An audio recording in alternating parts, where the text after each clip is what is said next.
নিরাশ না হইয়া আল্লাহর কাছে যদি আপনি আমি চাওয়ার মতো চাই, ক্ষমা যদি চাই, আমার আল্লাহ বান্দাকে ক্ষমা করার প্রতিশ্রুতি দিয়েছেন। জোরে কন্যা সুবহানাল্লাহ।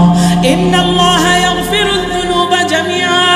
ও দুনিয়ার মানুষ রে, আমার আল্লাহ ক্ষমাশীল, আমার আল্লাহ দয়াশীল।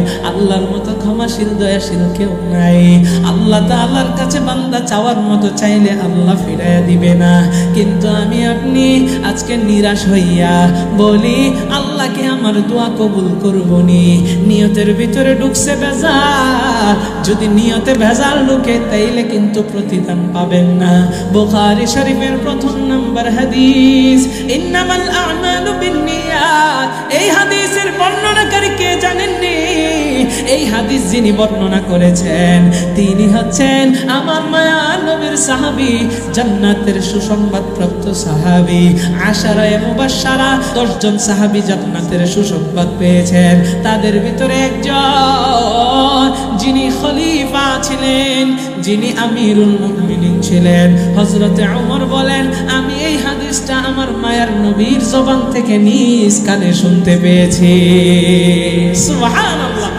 এই হাদিসের বর্ণনাকারী হযরতে ওমর। ওমর এই হাদিসটা নবীর জবান থেকে নিজ কানে শুনেছে। ইন্নামাল আ'মালু বিন্নিয়াত। সমস্ত আমলের প্রতিদান আল্লাহ তাআলা আপনার নিয়তের উপরে নির্ভরশীল করিয়াই দিবেন। নিয়ত যদি সাফ হয় প্রতিদান অবশ্যই পাবেন। কারণ নবীজি বলেছেন, নবীজির কথা সত্য নাকি মিথ্যা? আপনাদের আওয়াজটা ভালো লাগতেছে না, জোরে কন। সত্য নাকি মিথ্যা? আরে দুনিয়ার মানুষ রে, আমার মায়ার নবী বলেছেন আল্লাহ নিয়তের উপরে প্রতিদান দিবেন। আপনি আমি প্রতিদান পাই না কারণ নিয়তের ভিতরে ভেজাল। দান করি তো লোক দেখানো দান করি, একটা আমল করি তো লোক দেখানো করি, নামাজ পড়ি তো লোক দেখানো করি। লোক দেখানো আমল করলে আবার আরেক শাস্তি। আমার আল্লাহ বলেন ফাওয়াইলুল লিল মুসাল্লিন আল্লাযীনা হুম আন সালাতিহিম সাহুন আল্লাযীনা হুম ইউরাউন। আল্লাহ বলেন যারা লোক দেখানো ইবাদত করে আমার আল্লাহ তাদেরকে ওয়াইল নামক জাহান্নামের ভিতরে নিক্ষেপ করবেন। নাউযুবিল্লাহ। এরা দুনিয়ার মানুষ রে, আমার আলোচনা দেখি এক এক দিকে শাখা বের হয়ে যায়। তাইলে আমি আমার মূল আলোচনা যেদিকে যাচ্ছে ওদিকেই যাই। আল্লাহর নবী বলেন নিয়ত সাফ রাখার জন্য নিয়তে ভেজাল ঢোকানো যাবে না। তাইলে এখন থেকে যেই আমলটাই করব নিয়ত যদি সাফ হয় আমার আল্লাহ অবশ্যই প্রতিদান দিবেন। আল্লাহ যদি প্রতিদান না দেয় তাইলে নবীর কথা মিথ্যা হয়ে যাবে। নবীর কথাটা মিথ্যা হোক এটা কিন্তু আমার আল্লাহ কোনোদিনও চাবে না। ও দুনিয়ার মানুষে, প্রত্যেকটা কাজ আল্লাহর জন্য করব, নিয়ত সাফ রাখার দরকার আছে না নাই? তাইলে ধরেন এখন এই নিয়ত আমাদের সাফ হয়ে গেছে, এখন থেকে যে আমল করব নিয়ত সাফ করে করব। এবার আসেন নিয়ত সাফ কইরা আমলটা করলেন আল্লাহ প্রতিদান দিবেন। এবার আল্লাহ প্রতিদান দেওয়ার 3টা পদ্ধতি আছে, একটু তালে তালে জবাব দিয়া জানা দেন আমার আল্লাহ প্রতিদান দিবেন কয়টা পদ্ধতিতে? আর জোরে, পদ্ধতি কয়টা? জোর হলো না, আরো জোরে, আরো জোরে। আল্লাহ 3 পদ্ধতিতে আপনাকে আমাকে প্রতিদান দিবেন। 1 নাম্বার পদ্ধতি, নিয়ত সাফ কইরা যখন একটা আমল করবেন বা আল্লাহর কাছে কিছু চাইবেন, আমার আল্লাহ আপনার মঙ্গল হলে আল্লাহ সাথে সাথে আপনাকে প্রতিদান দিয়ে দিবেন। জোরে কোন সুবহানাল্লাহ।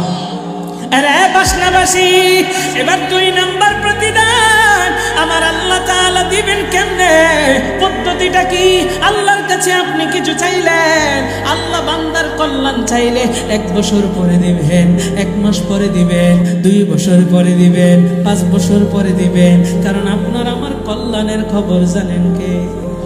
আরো জোরে, আমার আল্লাহ আপনার কল্যাণের খবর যায় না, মৃত্যুর আগে যে কোনো সময় আপনাকে প্রতিদানটা দিয়ে দিবেন। জোরে কোন সুবহানাল্লাহ। তাইলে গেল 2 পদ্ধতি শেষ। 3 নাম্বার পদ্ধতি, আমার মায়ার নবী, দয়ার নবী, রহমতের নবী জানায় আমার আল্লাহ বান্দারে নিরাশ করবে না। আরে দুনিয়ার মানুষ রে, একটু দিলের কান লাগায়া শুনে, আপনি যখন নিয়ত সাফ কইরা ভালো একটা আমল করবেন, আমার আল্লাহ 3 নাম্বার পদ্ধতি হলো কেমনে প্রতিদানটা দিবে, এটা এই দুনিয়ার জমিনে আপনি পাবেন না। আমার আল্লাহ যদি দুনিয়াতে আপনারে সব দিয়া দেয়, তাইলে আপনার আর আমার কাফেরের মধ্যে পার্থক্য কি? কারণ কাফেরের জন্য হলো দুনিয়া, আপনার আমার আখিরাত হলো, আপনার আমার জান্নাত হলো আসল। ও দুনিয়ার মানুষ, একটু দিলের কান লাগায়া বুঝেন, আমার আল্লাহ তাআলা এই পৃথিবীর জমিনে আপনাকে আমাকে সেই প্রতিদান দিবেন না, কিন্তু ওয়াদা অবশ্যই প্রতিদান দিবেন। 3 নাম্বার পদ্ধতি, আমার আল্লাহ কাল কিয়ামতের ময়দানে কঠিন সেই হাসরের দিনে আপনি আমি যখন বিপদের ভিতরে পইরা যাইব, আমার রব সেই দিন বান্দাকে বাঁচানোর জন্য, বান্দাকে মাফ করার জন্য, বান্দারে জান্নাত দেওয়ার জন্য উসিলা খুঁজবেন, উসিলা। আল্লাহ সেই দিন ডাইকা ডাইকা বলবে, রে বান্দা, আজকে বিপদের ভিতরে পড়েছিস, যা যা যা, ওই যে দুনিয়াতে ভালো আমলটা করছি প্রতিদান দেই নাই, আজকের দিনের জন্য আটকায় রাখছি, যা এই প্রতিদানটা দিয়া তোরে আমি জান্নাতি হিসাবে ঘোষণা করে দিলাম। আর জোরে কন্যা সুবহানাল্লাহ। এ দুনিয়ার মানুষ রে, একটু দিলের কান লাগা, তাইলে যা কিছু করব সব কিছু একজনের জন্য করব, তিনি কে? যা কিছু করব মনের ভিতরে একজনের জন্য ভয় রাখবো, তিনি কে? আরো জোরে বলেন। যাদের হৃদয়ের ভিতরে ভয় থাকবে আল্লাহর, ওরা কোনোদিনও কিন্তু পথভ্রষ্ট হবে না, লাঞ্ছিত হবে না, অপমানিত হবে না। এই জন্য হৃদয়ের ভিতরে একজনের ভয় রাখতে হবে, ইমানের পাওয়ার দিয়া এই বাসনার এলাকাটা একটু কাঁপায়া দেন, বলেন না তিনি কে? যাদের হৃদয়ে আছে আল্লাহর ভয়, তারা কবু পথ ভুলে যায় না। আল্লাহর প্রেম ছাড়া এই দুনিয়ায় কারো কাছে কোনো কিছু যায় না। যাদের হৃদয়ে আছে আল্লাহর ভয়, তারা কবু পথ ভুলে যায় না। আল্লাহর প্রেম ছাড়া এই দুনিয়ায় কারো কাছে কোনো কিছু চাই না। রাতের আধারে যারা সিজদাতে রয়, দু চোখের অশ্রুতে নদী যেন বয়। রাতের আধারে যারা সিজদাতে রয়, দু চোখের অশ্রুতে নদী যেন বয়। ছলনার হাছানি যতই আসুক, ছলনার হাছানি যতই ডাকুক, পিছনে ফিরেও সে তাকায় না। আল্লাহর প্রেম ছাড়া হে দুনিয়ায় কারো কাছে কোনো কিছু চাই না। যাদের হৃদয়ে আছে আল্লাহর ভয়, তারা কবু পথ ভুলে যায় না। আল্লাহর প্রেম ছাড়া হে দুনিয়ায় কারো কাছে কোনো কিছু চাই না। হেরার আলোতে যার হৃদয় রঙিন, হাতে আল কোরআনের দীপ্ত সঙ্গীন।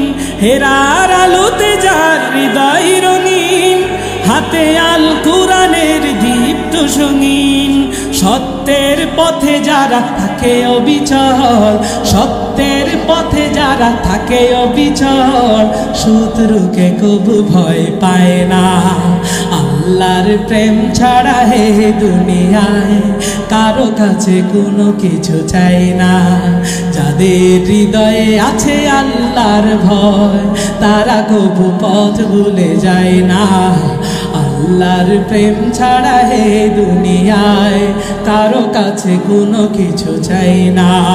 সব সময় ভয় রাখতে হবে একজনের, তিনি কে? রাত আমরা এর মুসলমান, একটু দিলের কান লাগায় শুনবেন আর বুঝবেন, আপনি আমি আমার আল্লাহর কাছ থেকে নিরাশ হওয়া যাবে না। ও দুনিয়ার মানুষে, আল্লাহর ভয় নিয়ে চলবেন। যে আমলটা সামনে আসবে সেই আমলের দিকে ধাবিত হবে। যে আমলটা সামনে আসবে ওই আমলটাই করার চেষ্টা করবেন। আমলটা যদি ছোট হয় হয় ওই আমলটা ছাড়বেন না, আর গুনাহটা যদি ছোট হয় ওই গুনাহটা করবেন না। আবারও বলছি, আমলটা যদি ছোট হয় ছাড়বেন না, গুনাহটা যদি ছোট হয় করবেন না। ও দুনিয়ার মানুষ রে, গুনাহ করা যাবে না, আমল ছাড়া যাবে না। একটু দিলের কান লাগায়া বুঝেন, তাইলে জবানের হেফাজত, চোখের হেফাজত, লজ্জাস্থানের হেফাজত, এরপরে আল্লাহর কাছ থেকে নিরাশ হবেন না। যে কোনো আমলের ডাক যদি আসে, আমলের ডাক পাওয়ার সাথে সাথে ওই আমলের দিকে ঝাঁপায় পড়ার জন্য আমরা প্রস্তুত আছি না নাই? আরে দুনিয়ার মানুষ, আমার আল্লাহ কোরআনে হাকিমের ভিতরে জানায়, আল্লাযীনা ইউনফিকুনা ফিস সাররাই ওয়াদ দাররাই ওয়াল কাযিমিন। আরো কিছু বিষয় জানা দে, আমার আল্লাহ তাআলা বলেন, যারা সচ্ছল এবং যারা অসচ্ছল সর্ব অবস্থায় আল্লাহর পথে খরচ করে। ও দুনিয়ার মানুষ, আল্লাহ তিনটা কথা বললেন, যারা রাগকে নিয়ন্ত্রণ করে, দমন করে। আবারও বলছি, যারা রাগকে নিয়ন্ত্রণ করে, দমন করে। এরপরে আল্লাহ বলেন, ওয়াল আফিনা আনিন নাস, যারা মানুষকে ক্ষমা কইরা দেয়। আল্লাহ বলেন, আল্লাহু ইউহিব্বুল মুহসিনিন, এই সমস্ত সৎ লোকদেরকে আমি আল্লাহ অনেক বেশি ভালোবাসি। সুবহানাল্লাহর জোর নাই, আর জোরে কোন সুবহানাল্লাহ। তাইলে আল্লাহ এক নাম্বার বললেন, আল্লাযীনা ইউনফিকুনা ফিস সাররাই ওয়াদ দাররাই ওয়াল কাযিমিন, যারা সচ্ছল এবং অসচ্ছল। আল্লাহ শুধু সচ্ছলদেরকে বলেন নাই, অসচ্ছল যারা তাদেরকেও বলেছে। সচ্ছল এবং অসচ্ছল সর্ব অবস্থায় আল্লাহর পথে খরচ করে। ডাক আসছে, খরচের জন্য ঝাঁপায়া পড়ে। এরপরে আল্লাহ বলেন, ওয়াল কাযিমিনাল গায়জ, রাগকে নিয়ন্ত্রণ করে, দমন করে। আমাদের অনেক সময় প্রচুর রাগ ওঠে, এই রাগটাকে আল্লাহ বলেন যারা দমন করে, নিয়ন্ত্রণ করে। রাগ দমন করার একটা সুন্নত তরিকা আছে, বলে দেব নাকি? আরে জোরে কয় না। যদি খাড়ানো অবস্থায় রাগ ওঠে, নবী বলেন বসে যাও। যদি বসা অবস্থায়ও রাগ নিয়ন্ত্রণ হয় না, বসা অবস্থায় রাগ উঠেছে, কি করবা? নবী কয় শুয়ে যাও। শোয়াকালীন সময়ও তোমার রাগ নিয়ন্ত্রণ হয় না, রাগটা আছে শয়তান থেকে। রাগের মাথায় শয়তান এমন এমন ধোঁকা দেয়, মানুষকে পর্যন্ত হত্যা করে ফেলে। এই জন্য নবী কয়, দাঁড়ানো আছো বৈশা যাও, বৈশা আছো শুয়ে যাও। শোয়ার পরেও রাগ কমে যাও, যাইয়া গোসল করো। জোরে কন্যা সুবহানাল্লাহ। আরে দুনিয়ার মানুষ, রাগ নিয়ন্ত্রণ। এরপরে নবী বলেন, ওয়াল আফিনা আনিন নাস, মানুষকে যারা ক্ষমা করে দেয়। আপনার সাথে একজন একটা খারাপ ব্যবহার করছে, ক্ষমা কইরা দেন। আপনাকে একজন গালি দিছে, ক্ষমা কইরা দেন। আপনার উপর আপনার একটু রাগ উঠছে, ক্ষমা কইরা দেন। মানুষকে যারা ক্ষমা কইরা দেয়, আল্লাহ এই তিন শ্রেণী ব্যক্তির কথা বলেন, ওয়াল আফিনা আনিন নাস। আমার আল্লাহ তাআলা বলেন, ক্ষমা কইরা যারা মানুষকে দেয়। আল্লাহু ইউহিব্বুল মুহসিনিন, আমি আল্লাহ এই সমস্ত সৎ লোকদেরকে অনেক ভালোবাসি। তাদের উপরে আমি আল্লাহ রাজি খুশি হইয়া যাই। জোরে কন্যা সুবহানাল্লাহ।